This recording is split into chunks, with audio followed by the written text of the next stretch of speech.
Good evening, and I'd like to welcome you to the District of Sechelt regular meeting of Council.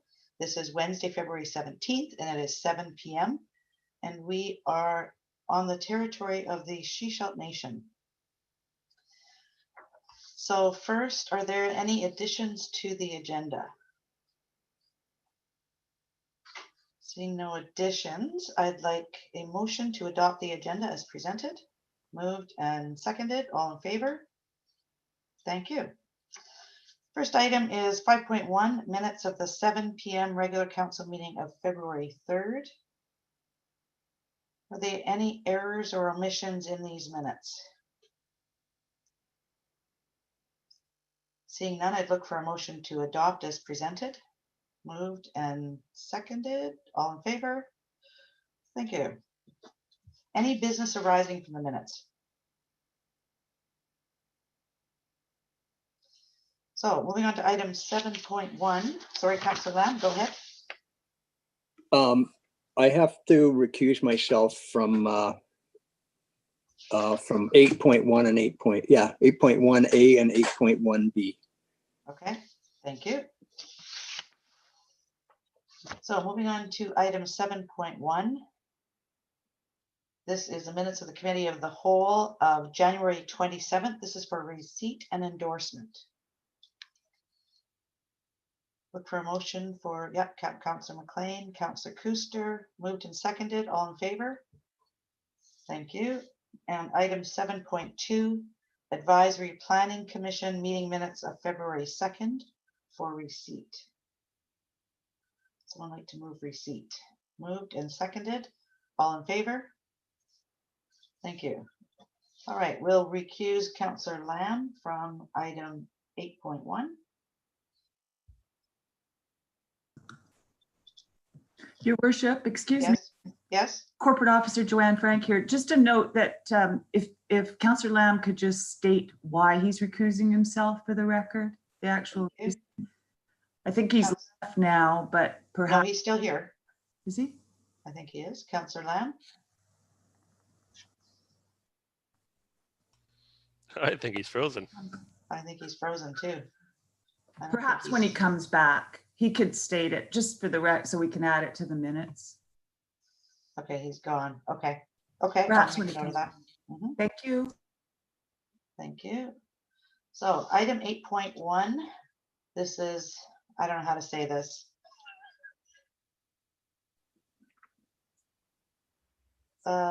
It's something investments limited rezoning application for cannabis microcultivation zoning amendment bylaw number 25-311-2021 for 1862 Kosian Place.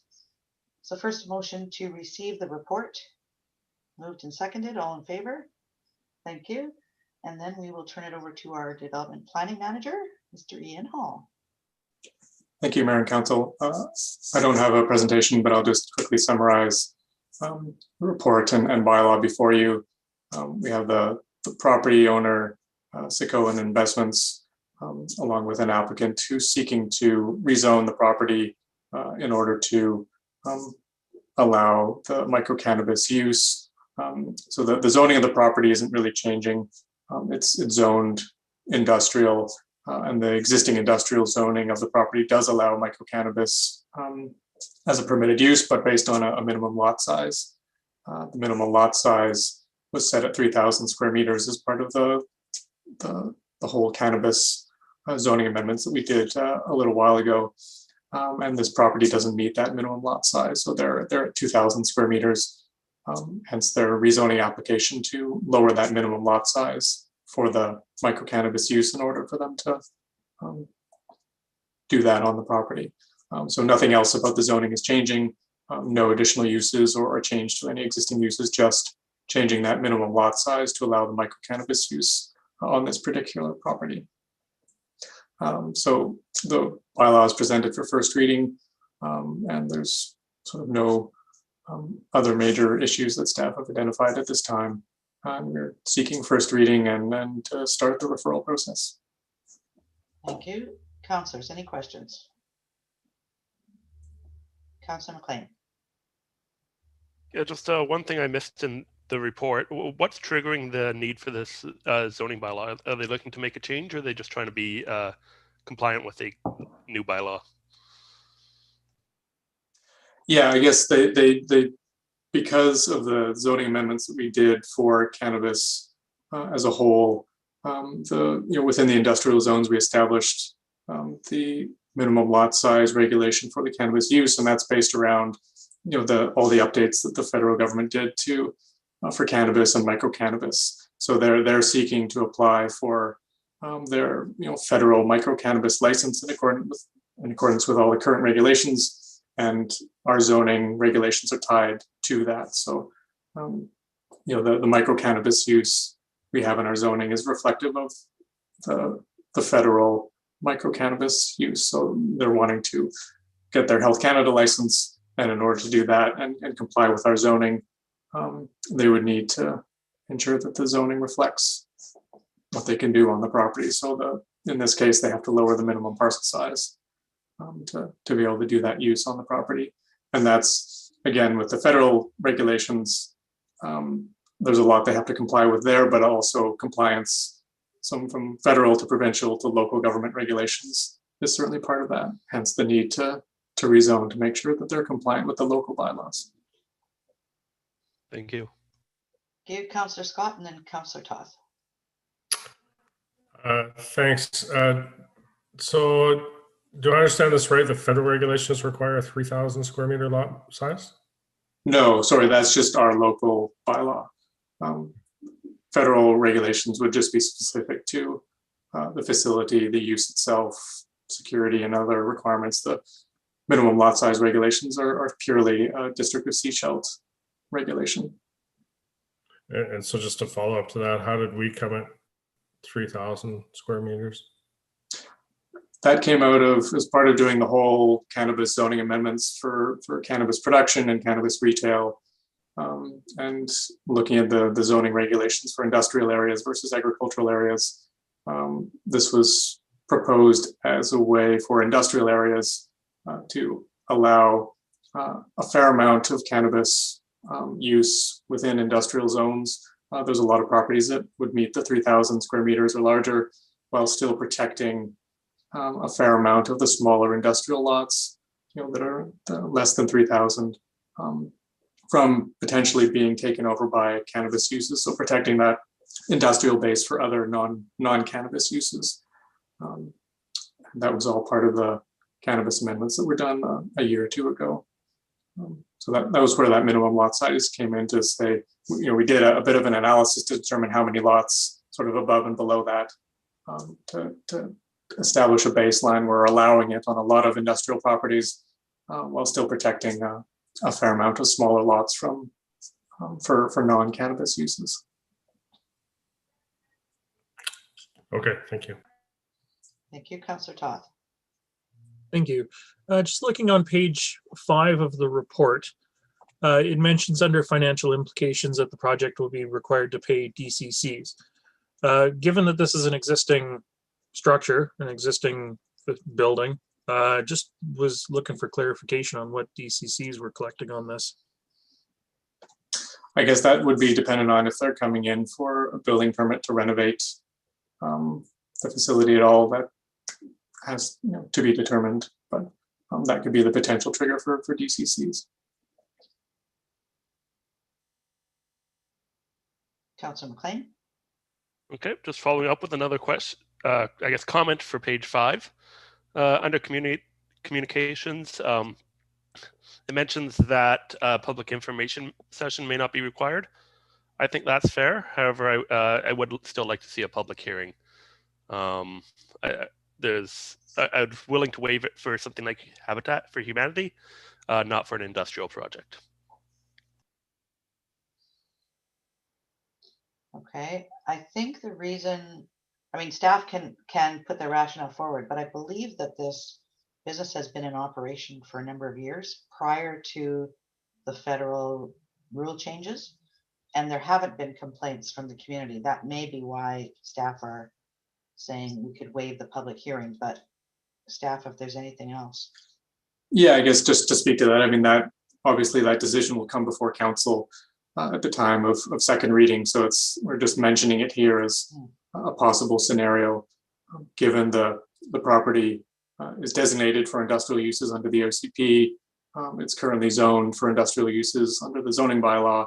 This proposed rezoning doesn't change that in terms of going from industrial to residential, for example. So you're within the Local Government Act scenario around the potential to waive a public hearing where a rezoning change is in compliance with the OCP. This particular application would potentially fit within that scenario. So that's why it was mentioned as this could be an option for council to consider at that time. Again, council can always decide to hold a public hearing regardless of whether or not they would agree with that interpretation, but that's a decision we'll be bringing back as part of the second reading report. Okay, thank you, Councillor Scott, and then Councillor Kuster. Just to follow up on your comment, Mayor Seegers, you said this business has been in operation a long time. In this location, they've been creating cannabis, and now they just need to fall into the federal rules, or? Yes. They're not in operation now. They were in operation. When the rules changed, they actually shut down. My understanding, because I actually had met with this business owner a while back, and now they're coming forward. They want to go back in operation, and they have to follow the rules. So they're going to bring it into compliance with our bylaws and all the federal bylaws and rules. Okay. Thank you. Councillor Kuster? That was basically my question. I was wondering if there was currently an operating cannabis in this location right now. But basically Eric or Councillor Scott and you answered the question. So Thank you. Yeah. Any other questions from council? All right, on page 19, there are some recommendations. Councillor McLean. Yeah, I'll move recommendation 2 that council give first reading to zoning amendment bylaw number 25311 2021 micro cannabis, and recommendation 3 that staff refer the application to relevant stakeholders, agencies, and the advisory planning commission for comment. Thank you. So that's been moved. Is there a seconder? Seconded. No further comments or questions? All those in favor?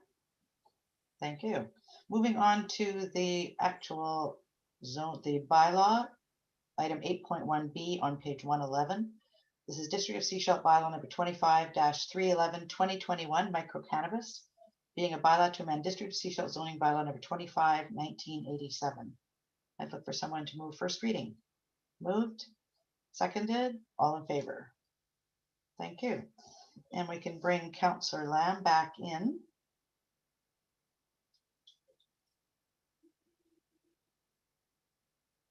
Hello, Councillor Lamb. Just before we move on to the next item, we finished with item 8.1. Our corporate officer has asked you to indicate what the reason is why you recused yourself from that. And you need to unmute. I own the property. Okay, thank you. All right, moving on. Item 10.1, Sechelt Airport runway expansion letter of award for construction.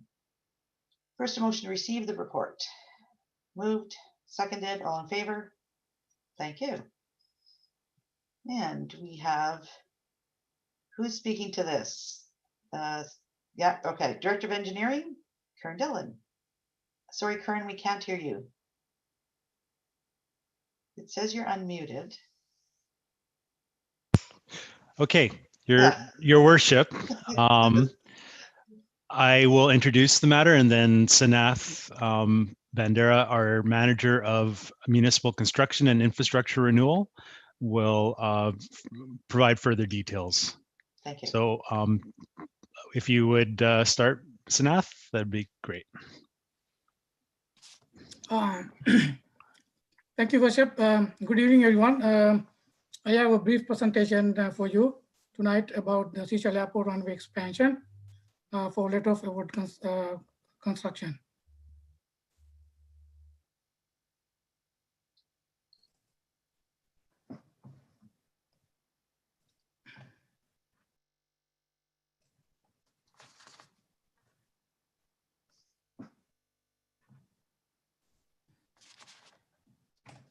The purpose of the report is to seek council approval to award the runway expansion construction to the qualified contractor, JX Construction Limited, as per district consultant's recommendation. This slide shows the project area. If you can see that this is the existing runway. It's about 731 meters long, and this is the proposed extension on this side. And this is also taxiway A, part of the improvement, and the apron over here, the part of the improvement. And the project scope includes that 731 meter resurfacing of existing runway, 240 meters long new runway extension, 35,000 cubic meter of earthworks.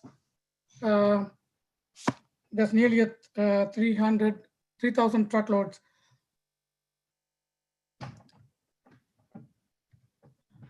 Resurfacing taxiway and apron and earthworks to accommodate a 40-meter safety margin on each side of the runway, rehabilitating the 731-meter existing runway and extending 200 meters new runway.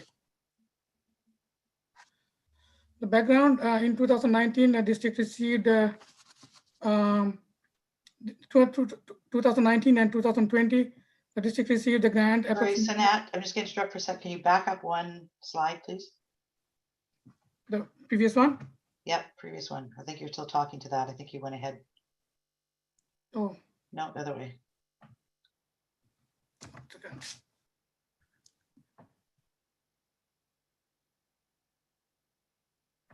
This one? No, No, you're on the right one when you just had it now. So the background. Yeah, that one. Okay. Thank you. This one.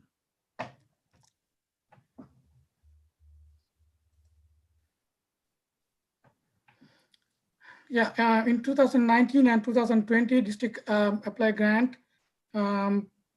totaling approximately 2.388 million through BC Air Access Program.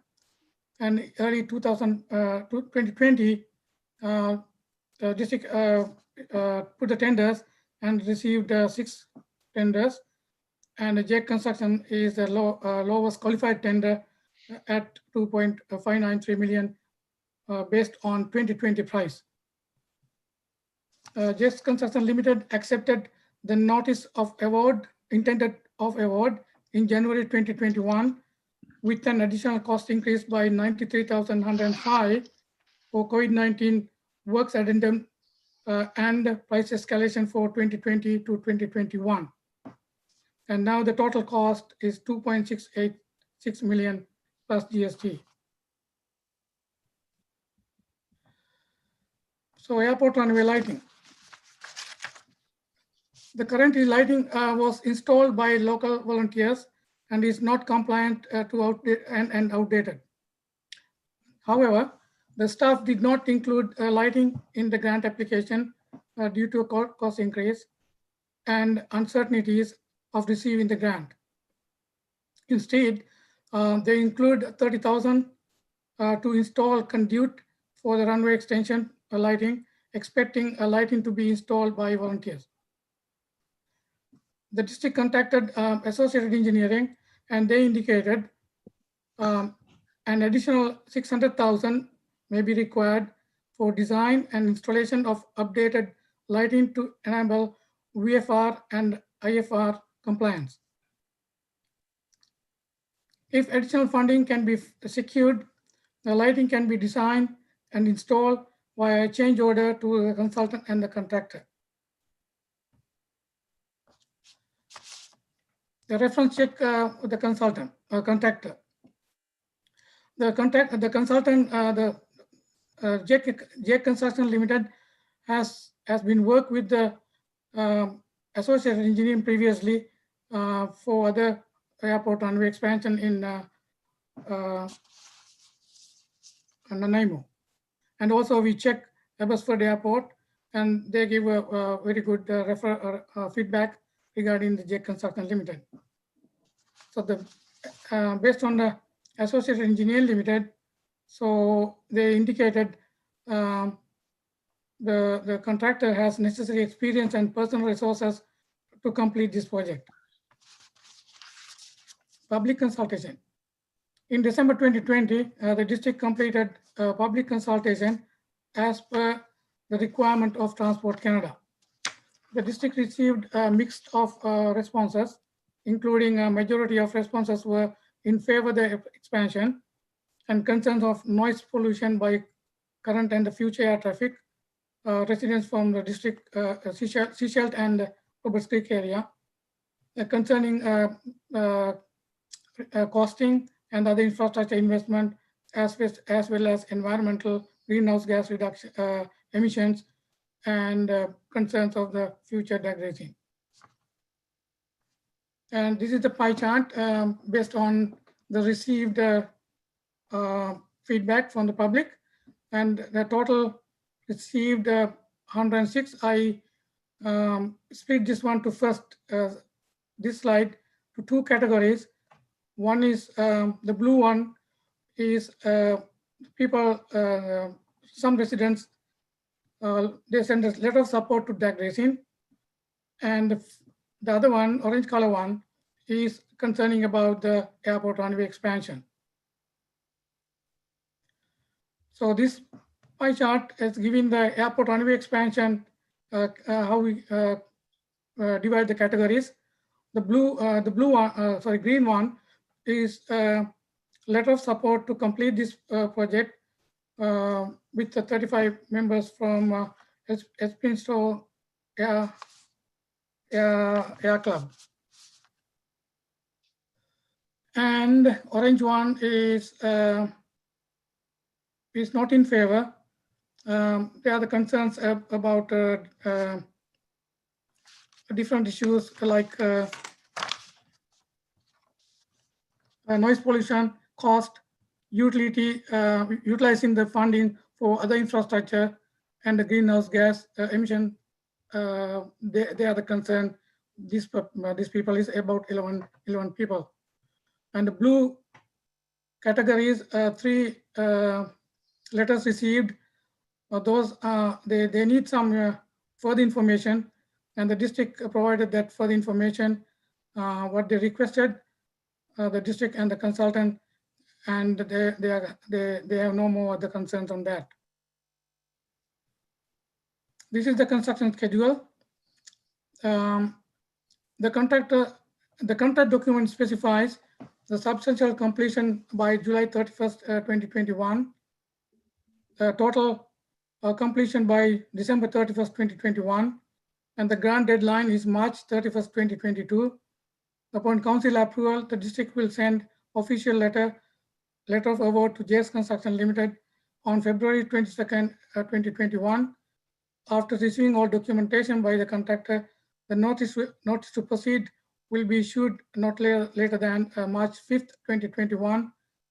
And the pre-construction meeting will be tentatively scheduled March 10, 2021.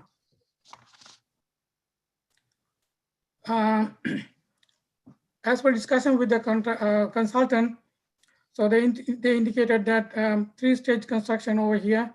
The first one is an embankment cut and earthworks, and the second one is a preparation of the extension portion, and the third one is a milling and overlay for whole proposed runway, including apron and the taxiway. So the last, we do that one to minimize the impact on the users. We can finish this one within 2 to 3 weeks. Until such time, we can operate the airport with the consultation of airport manager. The financial implications. So as per this chart, 3.184 million secured with the gas tax funding 796,000. So JX Construction Limited, the original bid price increased by 93,105, that is 3.36%, due to the COVID-19, accommodate the COVID-19 safety protocol and the price escalation from 2021. The proposed revised contract award amount is 2.686 million plus GST, approximately 173,452 less than the second bidder and within the engineer's estimate 2.759 million. Communications. The public notification letters will be issued to the businesses in the immediate vicinity of the airport, and airport users will be notified of construction via airport manager, airport manager's office, and airport committee will be directly notified. The construction schedule will be posted on the newspaper, district website, and social media. Construction schedule will be chosen to minimize the impact to the airport users, and bi-weekly construction schedule will be posted on the district website and social media. This is the council resolution. Questions? Thank you. Council, questions for Sanat?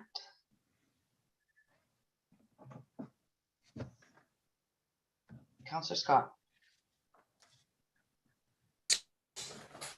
Yeah, Mr. Bandera, the report that you talked about on the lighting at 600,000, it seems way out of whack. I remember Associated Engineering coming back and saying it was 200,000, which I thought was significantly high. Do you have anything to back up the $600,000 quote? Not at this point, and yesterday they sent a ballpark number. Okay, it'd be good to see where they come up with that scope, because the airport committee has been looking at pricing and lighting and stuff like that, and it's nowhere near that. We figure it's going to be under 200,000, more in the 160 range, including all the installation. Yeah, we could. Sorry. Okay. Your worship, what we can do to answer Councillor Scott's query is we can provide additional details on how we came to the 600,000 amount, and provide a more specific breakdown of that, and provide that in communication to all councillors. Scott, does that answer your question at this point? Yeah, that's good. Thank you. Thank you. Councillor McLean. So continuing talking about the lighting of the airport, it was mentioned in Mr. Bandera's presentation that there are possible grant funding for that. Have we identified any grants that could fund the lighting, or is that just a general consideration? It's a yeah, thank you, Your Worship. That's a consideration, and only 30,000 the funding is available through this current grant. Okay, so no other source has been determined yet. If it is at 600,000, if it is a lower number, like Councillor Scott mentioned, perhaps pulling it from contingency, but I think that can be determined as the project moves forward. Okay, I have a question on page 114. It was in your presentation as well. It talks about the total project budget of 3,184,937, but it says the updated cost is 22686. So what makes up the difference between the two of those numbers? The budget is including a contingency and the GST. Usually we don't put the GST for grant application, but in this particular grant, we put a GST, and they approved the GST. Usually we don't put a GST because we get the credit for GST later, but I don't think that I want to ask that question from finance, whether we can utilize the GST and get the credit back GST, and that is a different question from me. I think David can answer that. Mr. Douglas. Yeah, good question, Your Worship. I would have to read through the grant application to be able to answer that question. Okay. Councillor Toth, and then Councillor Rowe. Thank you. Yeah, it's mentioned on page 113 of our agenda package that the remaining funds are 498,000 for contingency.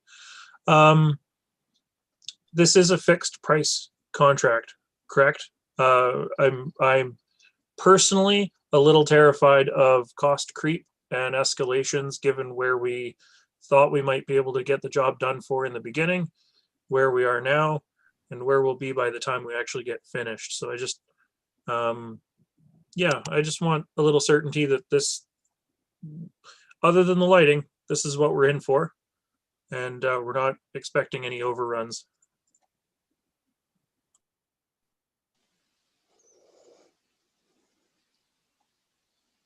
Who would like to answer that one? I think the question is this a fixed price contract?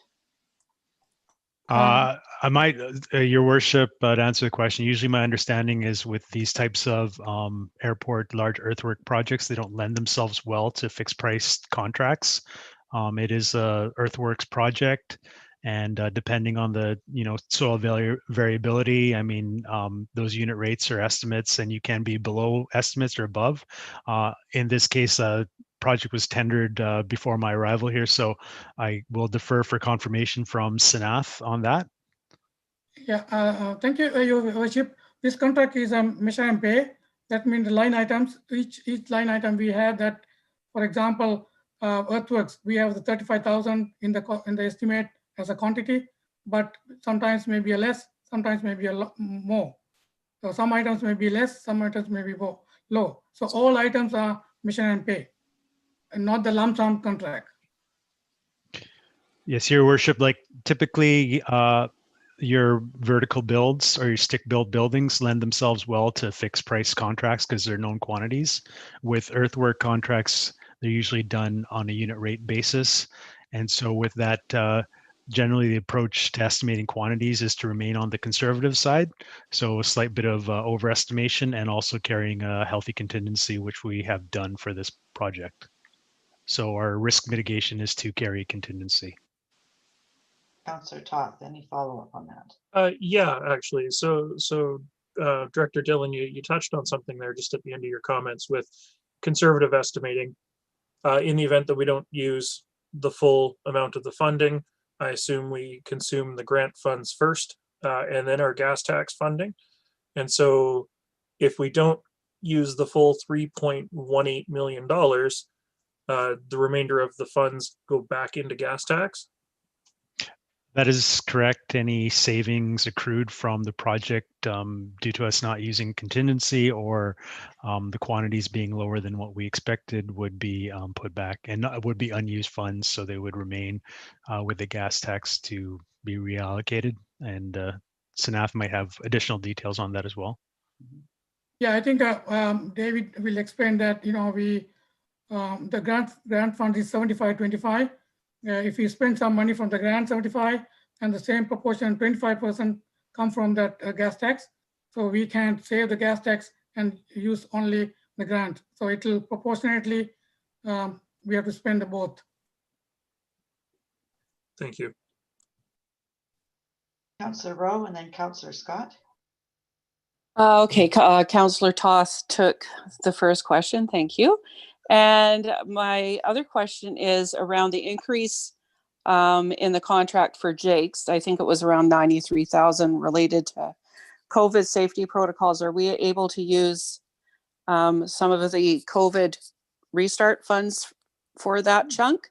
And number two, are there any archaeological concerns with regards to this project, and is that part of the budget, if so?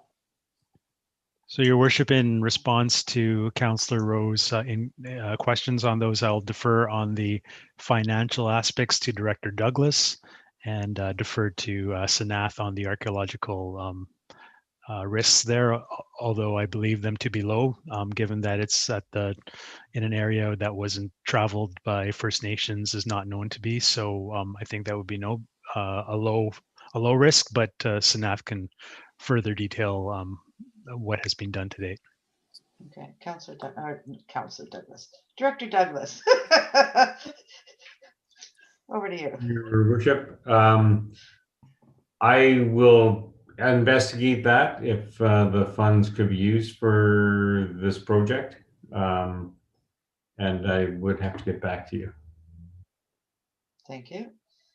And Mr. Bandera. Thank you, Yusuf. We haven't done that archaeological inclusion of the archaeological investigation for the cost estimate previously. But in the nature of this area, we haven't seen any archaeological backgrounds on that area.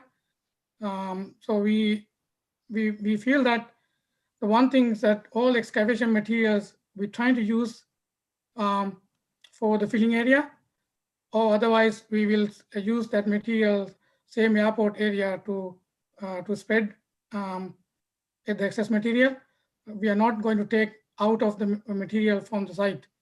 So if there's any issues arise because of the archaeological issues, but it will not like a Trail Avenue issue won't arise over there. Okay. Any further questions? All right, there are 2 recommendations in the report on page 112. Would someone like to make some recommendations? Councillor Scott. Yeah, I'll move recommendation to the council direct staff to award the contract for the Sea Shelter Airport runway expansion project to Jace Construction in the amount of $2,686,505 as per the attached recommendation for the award of contract dated January 12th, 2021, provided by Associated Engineering Limited. Thank you. Is there a seconder for the recommendation? Seconded. Any further comments or questions? All those in favor? Oh, can I just comment? Sure. Yeah, go ahead. Sorry. Okay. Just a quick comment. I'm not a huge fan of using $800,000 worth of gas tax funding for this project.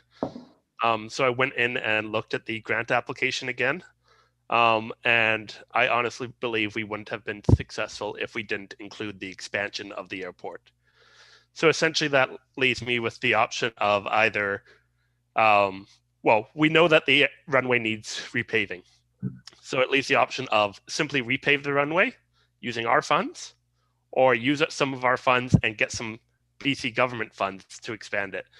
So I'm going to be in support of this because we at least get some additional air access. It's good for air ambulance because we need to do something with this airport. It's in very poor condition, and I don't think closing it's an option. So either repave or expand. I'm going to go with expand. Thank you. Councillor Toth. Councillor McLean basically took the words right out of my mouth. I will vote in favor of this. I am terrified of cost overrun potential on this project. And I'm going to be as much as I can, I'm going to be watching it closely. And I'm hoping that we come in under budget, but we'll see. And yeah, that Councillor McLean basically said everything I had to say. So there we go.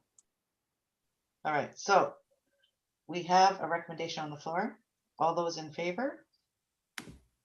Thank you. All right, and Councillor Scott, did you want to put anything forward with regards to lighting at this point? Sure. I'd like to put a motion forward that staff provide or just research this lighting proposal to ensure that it isn't over the top of what we actually need to meet the requirements to satisfy the needs of keeping the airport certified for night operations and the addition down the road of hopefully an IFR approach at one time in the future, so that we can make it an all-weather access for medevac and other business. So yeah. Do you also want, would you also like staff to look at, once they've come up with what a cost is, where we could potentially get the money from to put in the lighting? And yes, and where we can potentially get the money from. Okay, is there a seconder? Councillor McLean, you're seconding that? All right, any comments? Councillor McLean? I wasn't really seconding. I need, Okay. that motion was very, very, very long. Okay. Can we make that a little more succinct? Okay, how about this? That staff research the lighting requirements, costs, and funding, and get back to council. How about that? Okay, that's seconded.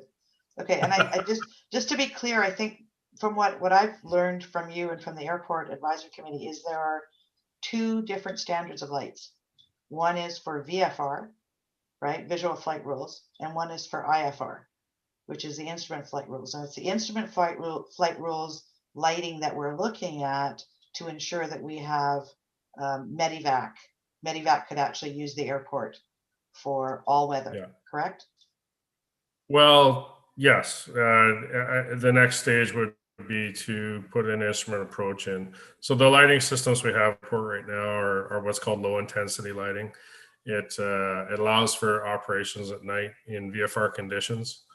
And we could update those lights in the same form and certification for, well, probably $15,000 really. There's solar LED ones, but the need to make it an all-weather airport, I struggle with the 600,000. I think I think there's probably an error in that. What we need is medium intensity lighting, and the pricing research I've done on it is about $1,000 a light. We would need 35 to 40 lights plus the approach lighting and the install costs. So, you know, I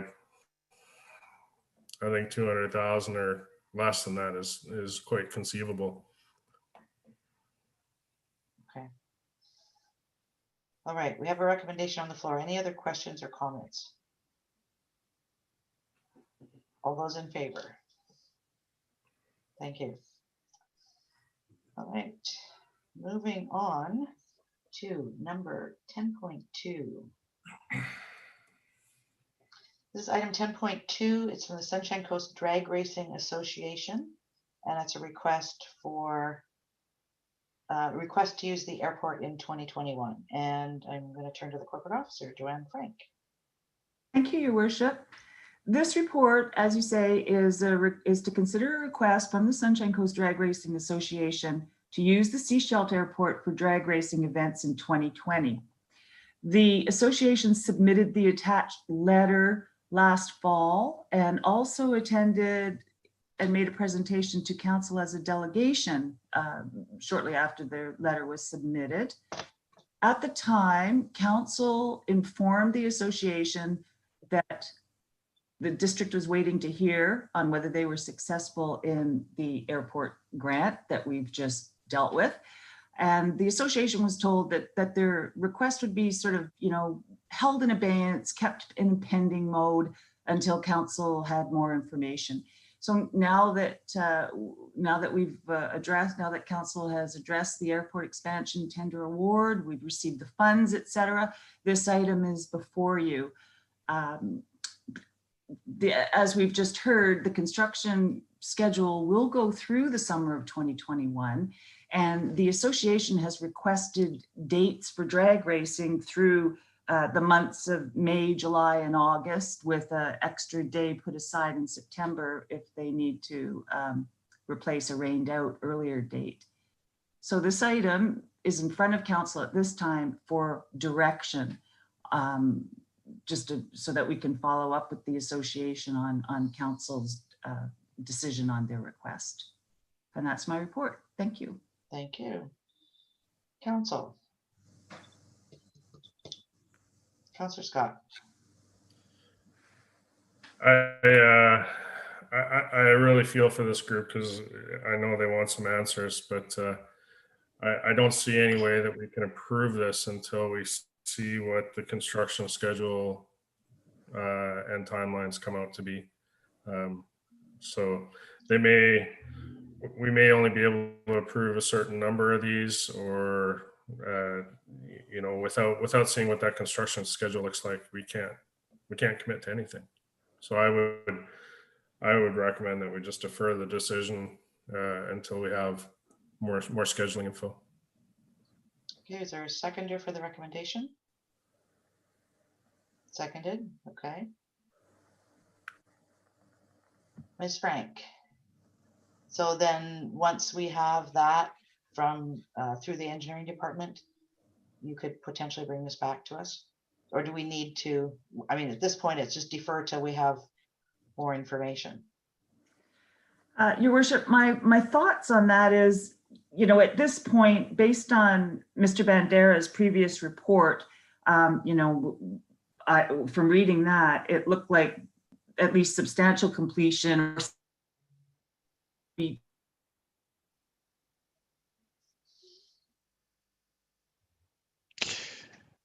So, Your Worship, I'll take over from Ms. Frank, who's obviously having internet issues right now. But based on the project timeline, we do not think it would be appropriate to approve a request for the drag racing because that would occur during construction. Okay, thank But you. just second point, Yep. answer to your question, Your Worship, is just, you know, having worked with the association over the years, as council has as well, I do know that they start to make their arrangements fairly early throughout in the year to be ready for their event. So my only thought is, if council wishes to defer it procedurally, you could, but it just sort of leaves the association in sort of an unknown. You know, they don't know whether to start hiring volunteers and doing all the things that they do. That would be my only thought on that. Thank you. Councillor McLean and Councillor Scott. Yeah, do we have any idea of any shutdown periods for airside access? Are we talking, are they going to try and keep it open while they're doing the earthworks on the south side, or are we talking a 6-month shutdown for air access? Your Worship, in response to Councillor McLean's question, and Sanath will follow up with additional details, is until this award occurs, after the award would occur, the next step would be to have a pre-construction meeting with a successful contractor. And during that meeting, we would ask for a project schedule, and we have not had a specific project schedule for this project where it shows a critical path and the various milestones that will achieved and when they would be achieved. So once we have those details available, we can certainly share that with council. Sanath, if you would like to add additional details.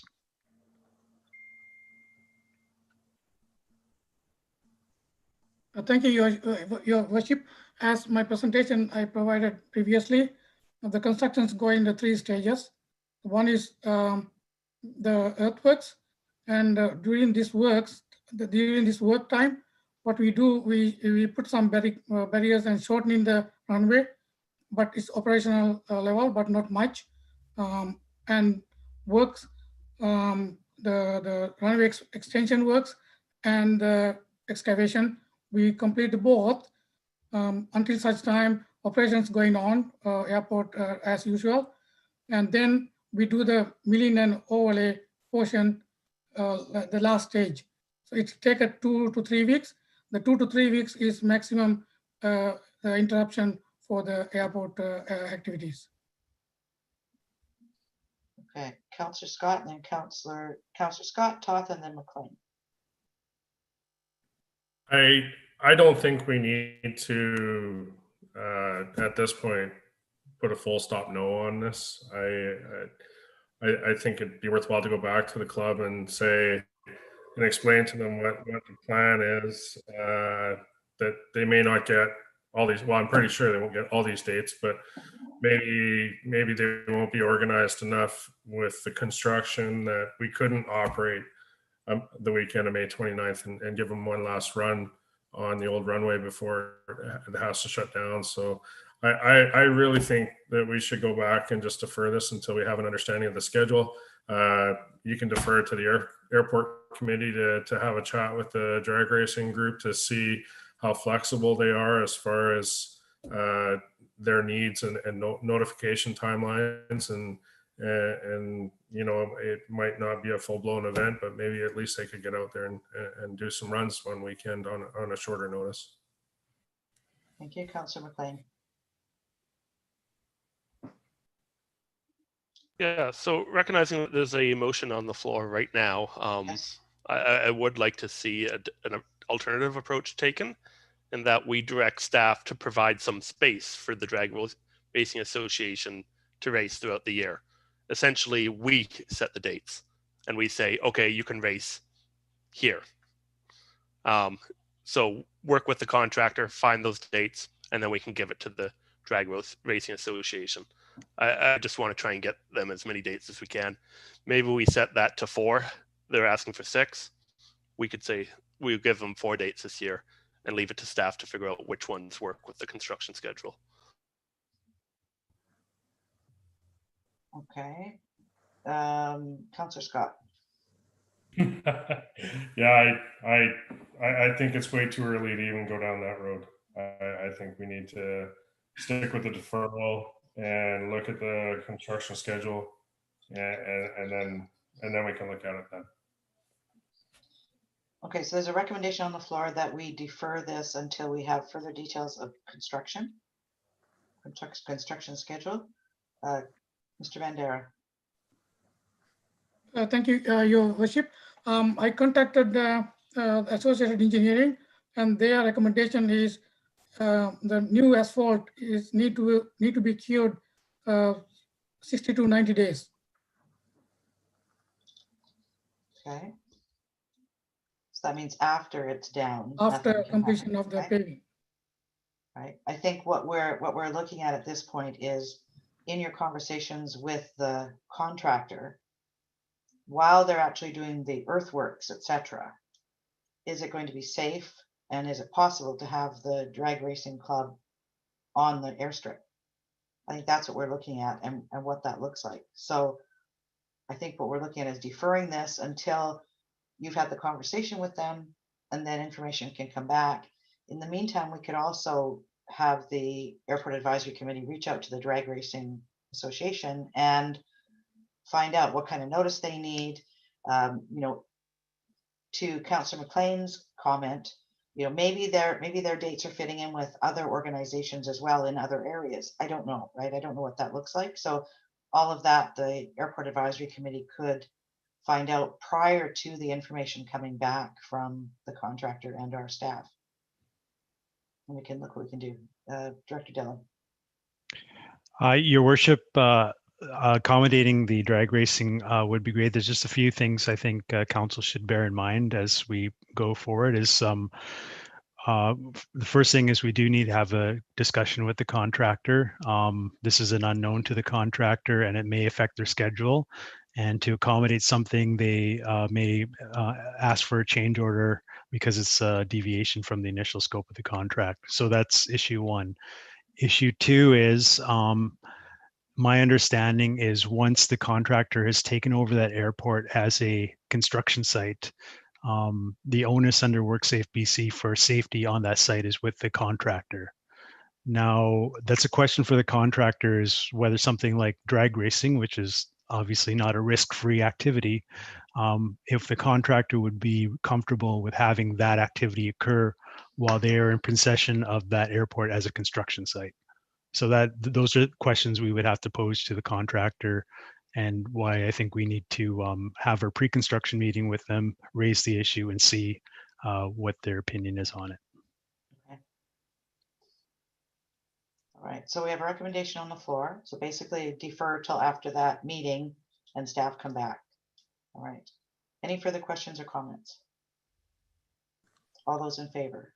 Oh, sorry, Your Worship, just before voting, just to clarify, I also heard, does council want it in the resolution that the association be invited to attend a future airport advisory committee meeting or select committee meeting or something like that? Or do we need that piece in the motion? Did council? I think we need to hear from the contractor first, whether or not that's even acceptable to them when they're doing the work there. Okay. All those in favor of the recommendation on the floor? Thank you. Moving on 2. Item 10.3. This is a special funding request for replacement of failing sanitary sewer maintenance holes on Trail Avenue. And this is it Director Dillon speaking to this? Well, I'm in support of my manager of infrastructure renewal and construction, Sanath, who has I'm sure, a very detailed presentation on this. As you know, during my sanitary sewer presentation, my quite comprehensive one that I gave back in January, there's various issues with our sanitary collection system in terms of infiltration and inflow. This maintenance hole issue is a new one that cropped up during the construction of the Trail Avenue project. And so Sanath is here to provide some photos and some video detailing the issue, and I'll take it away. Sanath. Thank you.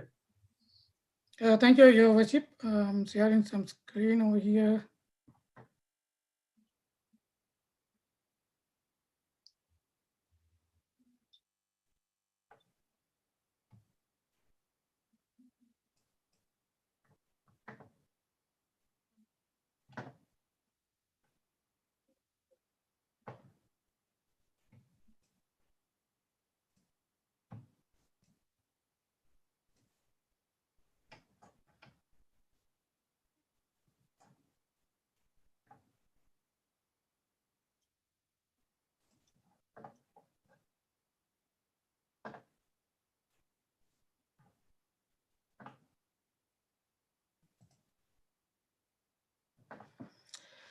Okay, this presentation is regarding a funding request to replace 3 failing maintenance hall on Trail Avenue.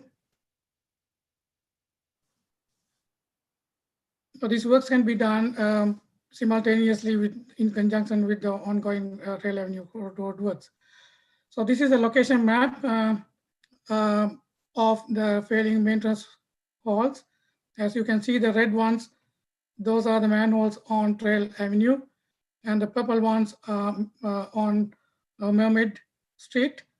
And you can see here, this is the force main coming from West Eshell, Wakefield lift station, and that the force main is nearly a 3.5 kilometer long. And the purple line over here, that one is on Mermaid gravity main and with very shallow grade, and this one was over coming here, and there's another force main come to this manhole. That force main coming from Watermark lift station, and the purple manholes also reveal they are also failing. And this is the photo current condition, and this manhole on the left side manhole. That manhole was installed in 1993 at Mermaid and Trail Avenue intersection, and the manhole on the right side, it was installed 2010. You can see the 2 condition of both manholes. And this is a short video.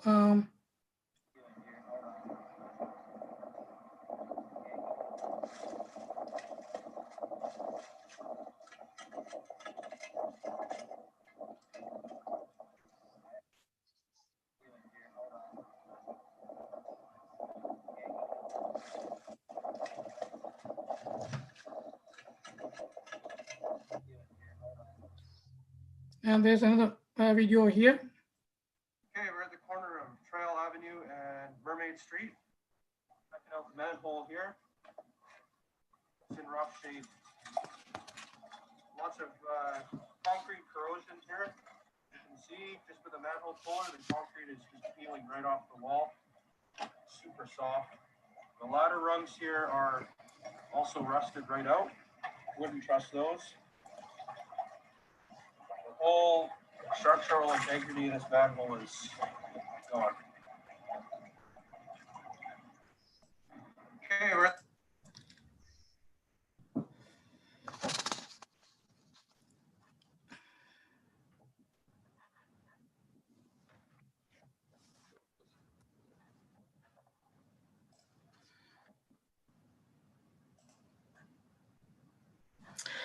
Okay, the background is the maintenance halls in question were installed 1990s. The sanitary trunk main along Trail Avenue was inspected in 2017 and 2019 prior to Trail Avenue construction. The inspection mainly focused on the condition of the sewer trunk line, looking for any leaks, any infiltration on the pipe. All pipes are made of PVC, and the significant failure was noted during construction, during the inspection. And during Trail Avenue construction in 2020, the district contractor notified the staff that these manholes are failing and poor condition. Then staff did a further investigation and revealing a severe degradation of sanitary maintenance halls along Mermaid Street and Trail Avenue. The cause of degradation is basically the force main from vestibule discharge into the main maintenance hall at Mermaid. This force main is approximately 3.5 meter long, and mostly the roads we retain and subject to anaerobic. There's no oxygen inside the force main, and the biological reaction in the force main area, and then is exposed to the manhole, and then start anaerobic biological reaction that will create hydrogen sulfide, and then is convert to sulfuric acid once the discharge into the gravity main. The large quantities of sulfuric acid created through aerobic that's with oxygen bacteria reaction. The sulfuric acid attacks the concrete in maintenance hall over time. So these are the recommended solutions. The maintenance halls in question are irreparable due to a severe concrete degradation, and therefore the three maintenance halls on Trail Avenue are required to be replaced with PVC line precast concrete maintenance hall. The PVC liner is chemically resistant to sewer and any acidic environment, and this PVC liner is interlocked mechanically into the concrete, the precast concrete. As per industry best practices and literature indicates that the PVC line concrete maintenance halls have a life expectancy of over 100 years in any scientist environment. So these are the examples of a PVC line maintenance hall. The right one is a white color one is from Langley, and the left one is North America and the West Coast. Preventative measures. If existing manholes are in repairable condition, the best course of action is to epoxy coating. If we put off epoxy coating, that will extend lifespan 50 to 100 years. The staff suggests to systematically inspect all maintenance hall in seashell and determine if any other show sign of degradation. And then we prioritize the works, and accordingly we can do the epoxy coating year by year and as per our budget, available budget.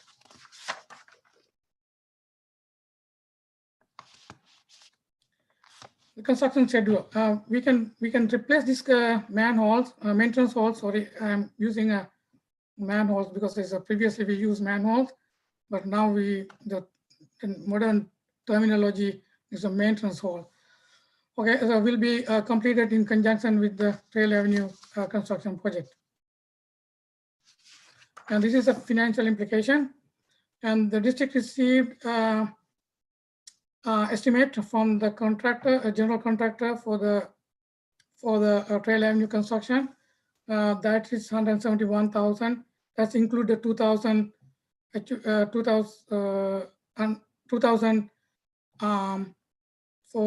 for design. And the next one over here, without liner, 156,000, just 15,000 less for total project cost, but 5,000 each manhole if you put a liner, but it will take 100 years lifetime. So we have to consider about the 5,000 and lifetime. So gas tax, the funding comes through the gas tax that we save that money, 171,000 from Wharf Avenue project because originally we offset 171,000 gas tax with the BC Active Transportation Grant, but we got another grant, ICT, so we can reallocate this gas tax funding for this project because the gas tax funding is eligible for sanitary sewer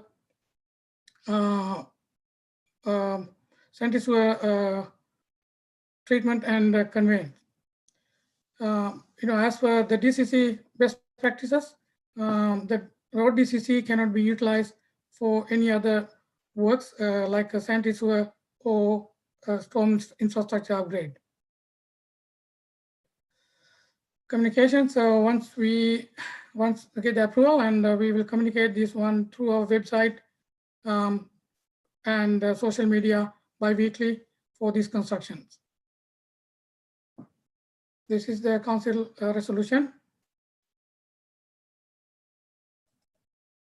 Questions? Councillor McLean. Yeah. First of all, I want to thank you for the presentation. You answered pretty much every question I had as you were going through the presentation. And I believe that is the first video that has ever been presented to us. So props on both of those. I just want to ask about the connection between these failing maintenance holes and any possible infiltration by groundwater. Have we opened up one of these while it's raining and observed any infiltration? Because judging by that video, it seems incredibly possible. Thank you, Your Worship. Actually, we haven't opened those things during the rainy time, but these areas a little bit high above the ground elevation, except one manhole. That one is at Medusa and Trail Avenue. So we identified that manhole infiltration during our the video inspection. Okay, Councillor Toth. Thank you. I'm madly typing up some questions here, so I've got some notes to refer to. But I'll ask them one at a time, and if somebody else wants to jump in, I'll happily yield. Do we expect that this is a problem just with the maintenance holes that are dealing with force main flow and that oxygen depleted environment? Yes, Your Worship, yes, that's correct.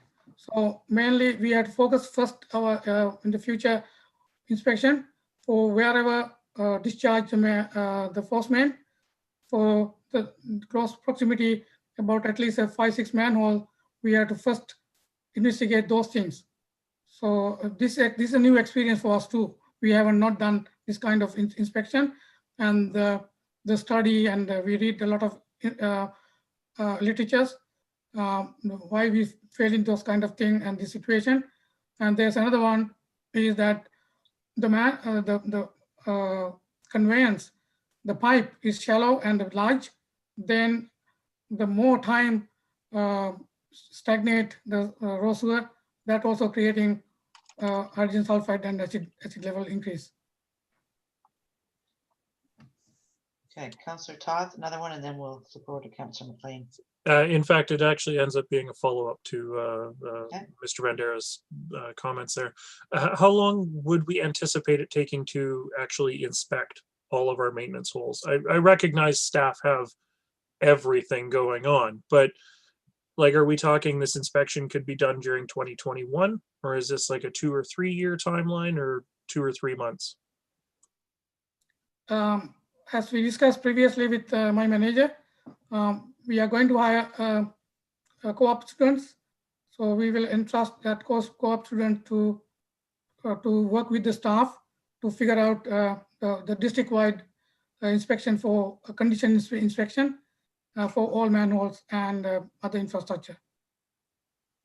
Yeah, Your Worship, to add to the manager of municipal construction and infrastructure renewals comments is inspection of all our assets is a high priority, and in the next committee of the whole, I will be detailing the long-term vision for the division and what we'll be focusing on.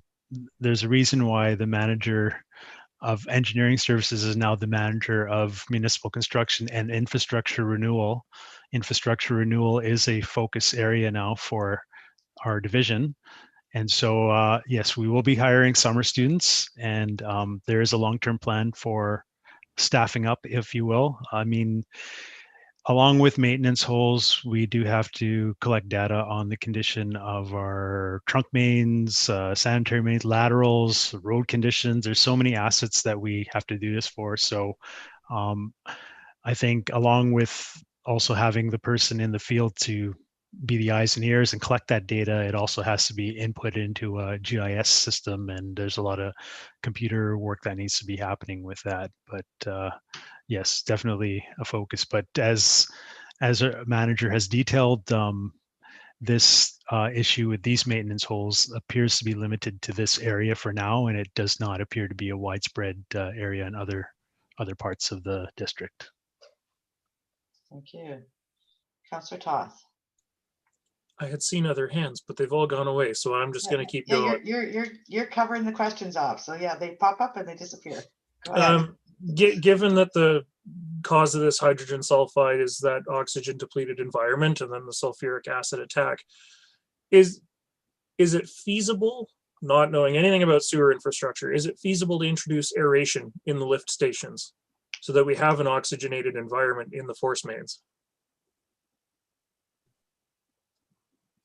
Your Worship, in response to Councillor Toth's question, I'm not aware of any aeration injection into the conveyance system to deal with that issue. But one of the things on our to-do list is, along with our asset condition assessments, we will be doing sanitary monitoring and modeling.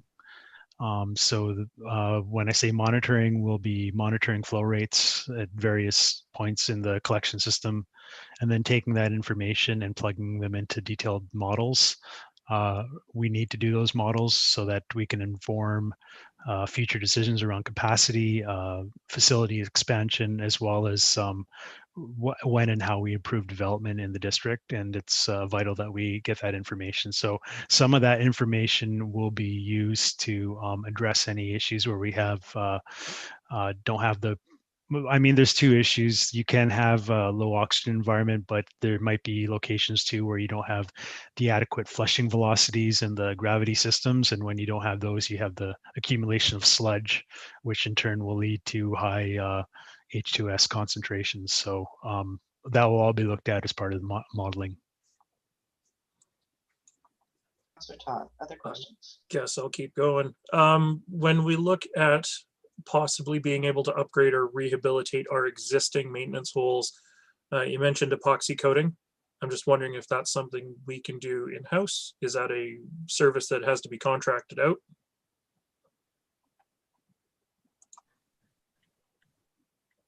Okay. Mr. Vandera, go ahead. Yeah, thank you, Worship. In-house, I don't think we have experienced people to crews to do that. And if we have maybe I say we have to have a significant, not the significant, at least a 10-15 manholes to bring a contract outside. So they are very expert contractors. So they have to pressure wash and remove any decayed concrete. And if needed, they have to put another layer of concrete or cemented. These are antibacterial cement, and then they put a the application of the resin. In addition, Your Worship, just to add to the manager's comments, When I spoke in previous presentations about doing cured in place concrete pipelining to renew our buried conveyance systems, there might be an opportunity to do that type of preventative maintenance to maintenance holes and the epoxy coating as part of a CIPP lining project. All right, and I know that you're in conversation now with the directors of engineering from the other municipalities. If you were to mention that we were potentially at some point bringing a crew up here, if they have lead time, maybe we can do some shared costing. Yes, Your Worship, you're correct. I have engaged other directors in the region to see if we can coordinate on items of mutual interest. I think in terms of cost sharing, I wouldn't describe it so much as cost sharing as creating more of an economy of scale to attract more experienced and larger contractors. If we can coordinate in my discussions with the other neighboring jurisdictions, there was little knowledge or experience of cured in place pipelining, but there is interest. So we will have those discussions ongoing and see where we can team up to create economies of scale to do this work. Thank you. Councillor Toth. Last question, I promise. The maintenance holes that were shown in the videos there, they're dirt pits. And so I'm wondering about the safety of, at this time, the safety of vehicular traffic over them. Do we have, any risk of structural failure at this time?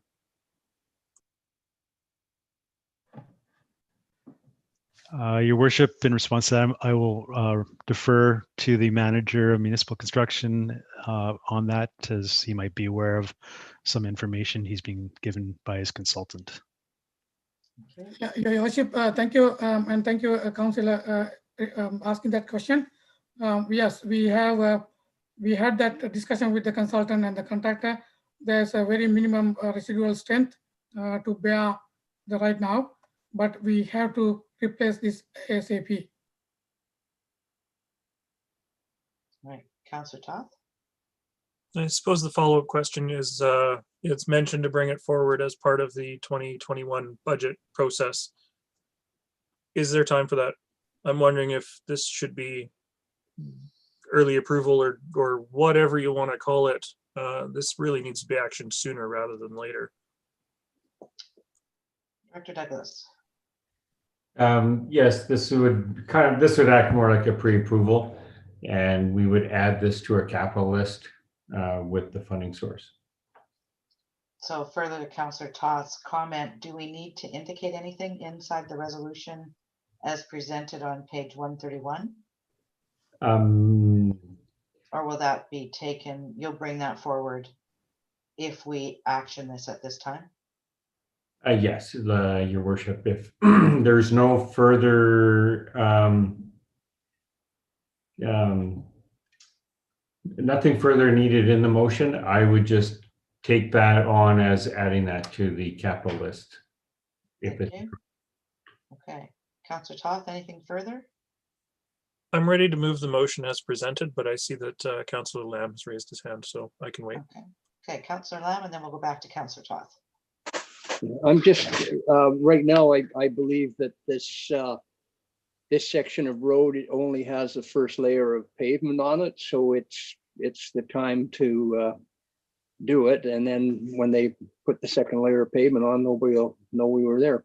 So, and I don't know when they're planning on putting that second lift on. Thank you. Councillor Toth.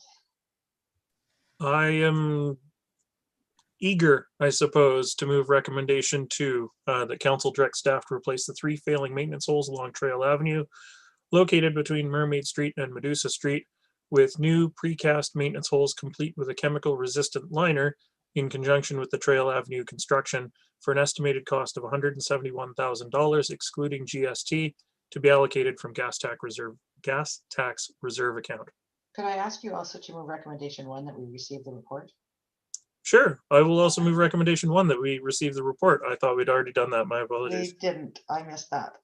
And I noticed, yeah, 2 people seconded it. Any other comments or questions? All those in favor? Thank you.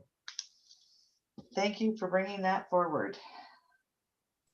And like Councillor Lamb said, I like the timing. The top lift isn't on yet, so good time to move this one forward. Item 10.4. This is parcel tax roll review panel appointments. And this is the Manager of Financial Services. And first, a motion to receive the report.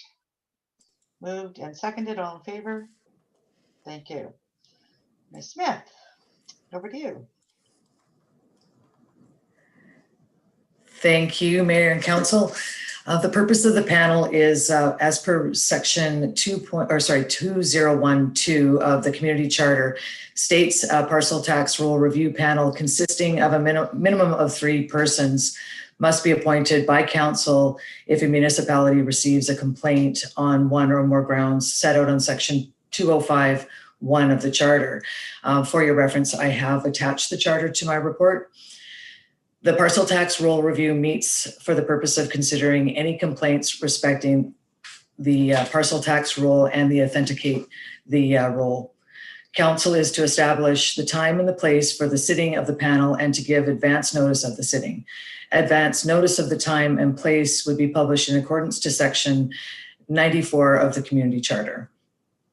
The parcel tax roll will be made available to the public for inspection for 2 weeks in March. And I just wanted to mention, I do see an error in my dates in my report. The report states March 9th and 23rd, 2020, and it should be Monday, March 8th to Monday, March 22nd, 2021. The information regarding request for correction will be provided to the parcel tax roll review panel on Wednesday, April 8th, 2021 at 5 p.m. That date's right. Current parcel taxes charged by the District of Sechelt is sewer, water, and recreation. So the recommendation is, the first one, Mayor has already said. The second one, that Council Alton Toth, Janice Kuster, and Brenda Rowe be appointed the parcel tax roll review panel with Councillor Toth acting as chair. Thank you. And for the purpose of reviewing and authenticating the District of Sechelt's recreation, water, and sewer parcel tax rolls. 3, that the sitting of the parcel tax roll review panel be held electronically via Zoom on April 8th, 2021 at 5 p.m. as mentioned before. Thank you. Thank you. Thank you. Councillors.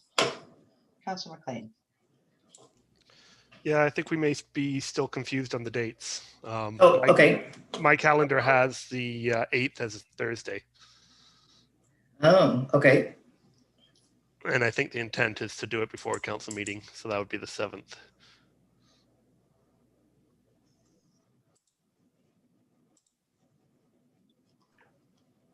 And this is of March.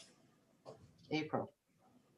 No, sorry, are you saying April 8th isn't the correct date? It's Wednesday, April 8th.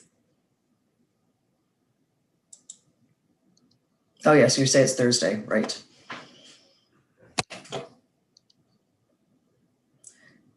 I think my date, the Wednesday is just incorrect. So it's Thursday, April 8th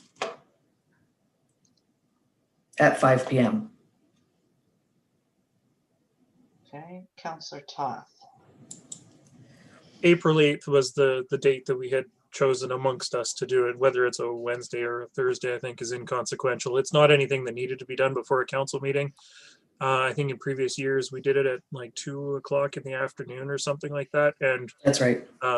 Myself and Councillor Kuster were specifically looking to do it sort of as late as staff were comfortable doing. So that's why we ended up where we did. I will move recommendations 2 and 3 unless somebody wants to fight me for chair. I see shaking your heads. So the recommendations have been moved. Is there a seconder for the recommendations? Seconded. Any further questions or comments? I didn't get that. Could you try again? Sorry, my That's my Siri when I'm talking here. Move my phone away. All those in favor? Thank you. All right. Thank you, Rat. Thank you. Moving on. Item 11.1, council reports. We'll start with Councillor Scott, Toth, Rowe, Kuster, Lamb, and McLean. So Councillor Scott. Nothing to report for this meeting. Thank you. Councillor Toth. I guess the only thing I really have to report is that in the last couple of weeks, I've actually met face to face with a couple of constituents about local concerns, which was nice to see people socially distanced and behind masks and all that. But nothing else to report at this time. Thank you. Councillor Rowe. Just had another meeting with the steering committee for the poverty reduction plan, and that project's moving along nicely. And just a couple housing committee meetings that I'm going to let Councillor McLean speak to, and that's it. Thank you. Councillor Kuster. I don't have a lot to report either. Same as Brenda, or Councillor Rowe, we had a couple housing advisory meetings, and we kind of, I think, changed course on priority. And I will as well leave Councillor McLean to go into details on that. All right, Councillor McLean. Did we forget Councillor Lamb? No, he's after you, unless Oh, okay, sure. you moved around again. Okay, I'll go. So from the Housing Advisory Committee, we have a recommendation that I am forwarding to Council for consideration tonight.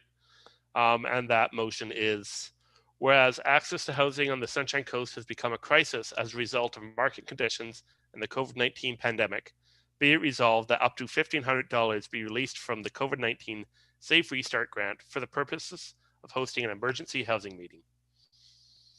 All right. And you're making that recommendation. Is there a seconder for that recommendation? Seconded. Mr. Douglas, any issue with that recommendation? No, I believe it would meet the expectation of the COVID grant. Thank you. Councillor Toth and then Councillor McLean. Perhaps Councillor McLean will speak to this. I'm just looking for a little clarification on what you're looking to accomplish with the housing meeting and the purpose of the funding. Thank you. Thank you. Councillor McLean. Absolutely.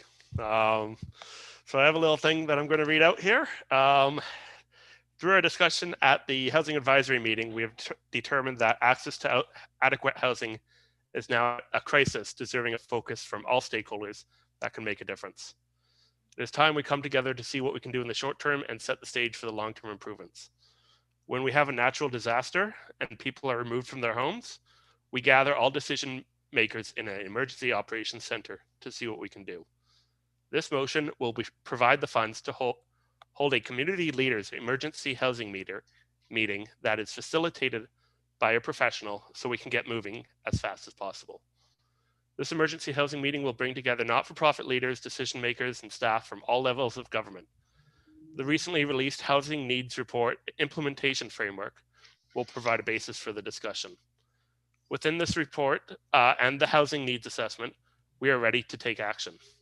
We know the issues, we have suggestions for changes to make, and now it's time to take action and make meaningful changes to provide adequate housing for Sunshine Coast residents. I'm going to quote the 2020 Housing Needs Assessment here. Over the last 15 years, and particularly since 2014, the Sunshine Coast has experienced increases in the cost of housing, and the escalation of housing and land costs in Metro Vancouver increasingly impacts the region. Across the coast, many median earning households are priced out of home ownership, and many renter households struggle to find affordable and available long-term rentals. Homelessness appears to be on the increase within the Gibsons and Seashell shelters at capacity, and wait lists for supportive housing that can stretch longer than the current space provide. So, end quote. The recent efforts of the COVID-19 pandemic have amplified these pressures. Homeless shelters are now able to hold fewer people, social service organizations are at the limit, and people are being evicted from long-term rentals and mobile homes. Our housing market is hot and houses are selling at record paces. All this goes to push up the cost of buying a home and reduces the number of rentals on the market. With this meeting, we will invite community leaders who have organizational capacity to act on the housing crisis. The emergency housing meeting will allow us to come together and develop a shared vision and work plan to tackle this challenge. This meeting will be a kickoff point for real action on housing. It's time that we consider this a top priority and work across all local governments, not-for-profits, and other individuals. I hope the rest of council shares our committee's perspective that this is now a crisis, and the council supports this motion as a starting point. Thanks. Thank you. Council, any questions for Councillor McLean? Any comments? All right. I think you've put it very well and you've made your case, at least in my view. So there's a recommendation on the floor. All those in favor of the recommendation? Thank you. All right, Councillor McLean, move it forward. Thank you. Anything further you want to report? That's it. Thank you. Councillor Lamb. I attended the Scredo meeting in early February, obviously. So they've the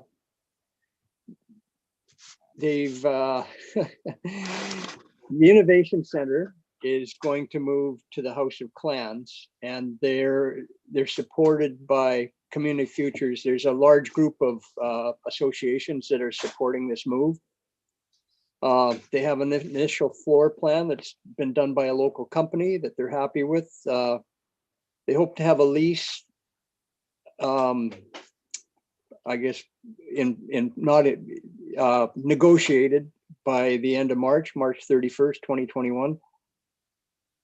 They're hoping to get grant money for the leasehold improvements. They're going to start a fundraising drive to try to figure out how to pay the lease. And they're hoping to open August 2022. And that'll be, I guess, basically what Fuse does, but they'll have Community Futures will be there also. They're also looking at hiring a social planner, and that's someone that would work for Scredo, which would be a liaison with all the governments. And part of that is what they're trying to do is find out how many businesses there are on the coast and put them into categories so they know what's here. So that was the Scredo meeting. Thank you. Councillor McLean. Yeah, I think I'll follow up with an email to the executive director of Scredo, but I'd love to hear more about this social planner position. So I'll probably follow up with Colin, but if you have anything to add, Councillor Lamb, I'd appreciate it. No, I don't. Yeah, all right. I'll follow up with their ED. Yeah. Could you also copy the rest of council on the information you received? Thank you. All right, I think I'm the last one. I attended a lot of meetings as usual over the last while, but I'm just going to mention a couple of items, not anything pertaining to the meetings. Housing has been a topic at many of them, so I look forward to moving this initiative forward. I want to mention to the community listening about the community budget sessions that we're doing for the public. We invite you to come out. Our budget meetings are being videotaped. They're on YouTube. You can go in and watch them. Come to the sessions for questions. The dates are in the paper. They're also on our website. If you go to our calendar on our website, seashelt.ca, you can find those dates. Welcome you to join us. The Vancouver Coastal Health updates that had been going on every couple of weeks were actually put on hold because the chief operating officer left the position. We now have an interim. He's been in place for a couple of weeks now, so they're going to be starting up those calls again. So I'll be able to forward information from Vancouver Coastal Health on the COVID-19 response, etc., for our area once those are up and running. We are still doing bi-weekly meetings with our MP and our MLA, and that's all the local government leaders on the Sunshine Coast. Very, very helpful in keeping us all moving forward together and finding out. We can also at those meetings put forward our concerns and issues for the federal government and provincial government. For example, we sent all of the grants that we've applied for to them to follow up provincially and federally to lobby on our behalf, right? So we'll see where that goes. The other one is once a month, we're having a meeting with the Minister of Municipal Affairs. And this coming meeting, it just was announced, it's next week. And the Minister of Mental Health and Addictions will also be joining us on that call. So if you have questions that you'd like me to put forward, we typically each can put forward a few questions, concerns, comments about what's happening in our area. I welcome the input from you. That's all I have. So I'm going to turn over to Councillor Toth for the SCRD report. Thank you. My SCRD report is attached. As I was sitting on Friday morning writing my council report for our staff to incorporate into the Friday agenda publishing, I was trying to figure out how to sort of summarize 3 days of budget into a couple of paragraphs. And fortunately, while I was trying to figure out how to write that, a news release came out from the manager of Manager of Communications and Engagement for the regional district. And I was able to just lift that news release straight out of my email and attach it here. So it does have links to agenda items as well as video from our discussions on a number of the big ticket items in the budget process. Happy to take any questions otherwise. Councillor McLean. Yeah, I just want to thank the Manager of Communications and Engagement at the SCRD. Communications have been stepped up hugely, so if our reps can pass that on, I'd appreciate it. Thank you. Definitely. Stepped up hugely in that we actually, we have somebody whose sole purpose is doing this work now. And you're right. And he's been very proactive in reaching out to the media to make sure that they have his contact information. So if they've ever got any clarifications or questions, even if it's like 10 o'clock at night, he's made himself available to them to answer questions. So for sure. And you'll note in there on page 152, March 3rd, at our council meeting, the SCRD will be here to present the budget as it pertains to the district of Sechelt. They'll be coming as a delegation. And round 2 of budget is March, 2nd and 3rd? No, for 2nd, 3rd, 4th and 5th, I believe. It's after the local government meetings. Right. Councillor McLean. Is there any way we can affect that time? I'm going to have to go back up my notes, but I recall the presentation being somewhat incomplete because it was before round 2. And so it looks like we're heading that way again.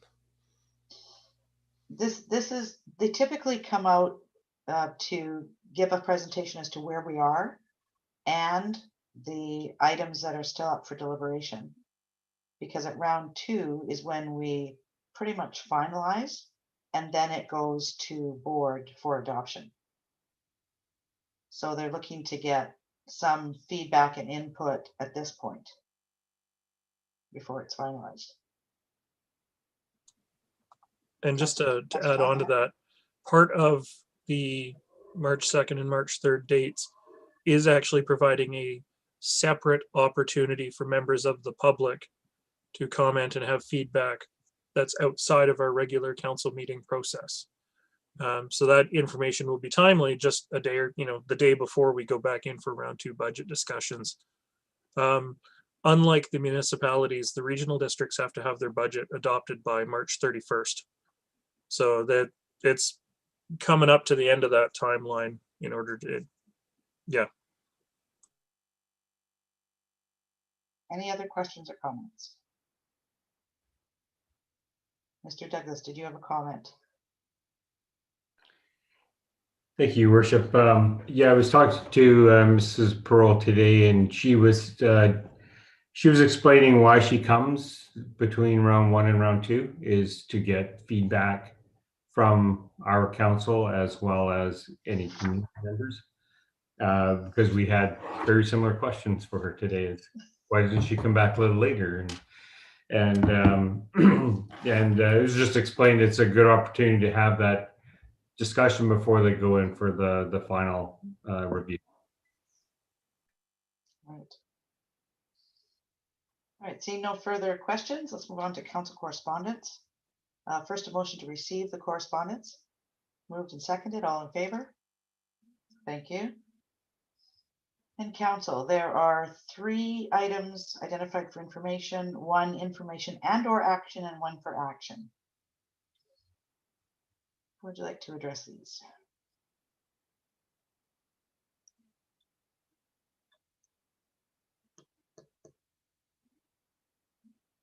Councillor Toth.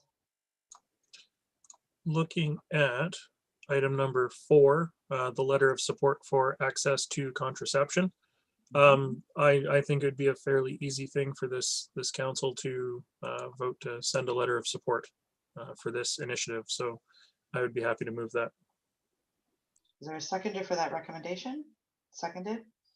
Any other questions or comments? All those in favor? Thank you. Any others?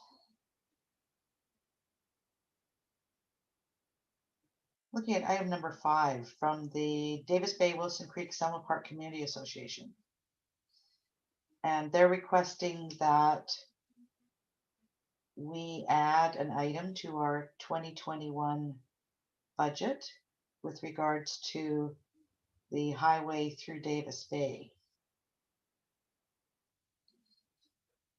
Councillor Toth and then Councillor McLean. Thank you. This being an issue that predates my time on council, I'm wondering if the mayor might be able to share with us a little bit on how that timeline sort of worked and fell apart back in the day or in earlier days. Okay, the Ministry of Transportation had looked at doing a project with the District of Sechelt, cost share, to do some work through that area, and then their budget changed and they pulled back from the project. I do know that they're going to be coming to meet with us in, is it next week already? This could be something that we could ask them about at that time to see whether or not they could put it, they could somehow put it in their budget, and then we would have to come to staff to see about putting our portion forward as well. But their timeline, they're going to be going into budget probably now for their fiscal year, which starts May 1st, I believe. April 31st is the end of their fiscal year, I believe. Mr. Douglas, do you know anything about this? No. Okay. So that's, I mean, we had it in our budget, and then because their matching funds weren't there, they didn't have it in their work plan, we took it out of our capital. So that's a conversation to have with them when they come in front of us. Councillor McLean or Councillor Toth, anything further? Just as a quick follow-up, I'm wondering if there's any opportunity to do sort of a 3 or 4-way partnership with the new owners of the hotels down in that area, given that they are doing a fair amount of capital improvement to their properties, and I know they've got more planned. I'm just wondering if there's any way we can facilitate a multi-way partnership on this. Let's have a conversation with Ministry of Transport when they come. That's definitely something we could pursue. Councillor McLean. Yeah, just echoing similar sentiment that Councillor Toth. Since there is some work being done there, I'm not aware of what their plans are fully beyond the basic renovation that they're doing. So I think there still is a potential that they could fund some of those works if, say, for example, they do some major work at the Blue Sky. So I want to hold off until we know their plans, because a developer should be paying for this before the taxpayer. And if there's an opportunity for a developer to pay for it, I'm all for that. So I'd like to kind of wait a little bit just to see what that hotel group would like to do. But absolutely, let's bring it up with Modi next week. And the bigger conversation I'd like to have with Modi is how do we partner? Because this is an example of a failed partnership from 2017, 2018, whenever it was. I think we're primed for a partnership on Wharf Avenue. We have money there. We need to get that figured out. We need to figure out how to partner on this stretch of sidewalk. And we need to figure out how to partner between Trail and Shorncliffe and get some improvements for crossing the highway there. So that I hope to be is a major point of our conversation is we are willing to fund it. How can we work together to make it happen? Yeah, totally. I totally agree. I'm on the same page. Any other questions or comments about the correspondence? Mr. Dillon, did you want to speak to? No, okay. No, your worship, I accidentally hit the unmute button. Nothing. That's okay. That's okay. Always willing to hear from you. All right, seeing no further questions or comments, are there any emergency items from staff? No, your worship. Thank you. I look for a motion to adjourn. Moved and seconded, all in favor?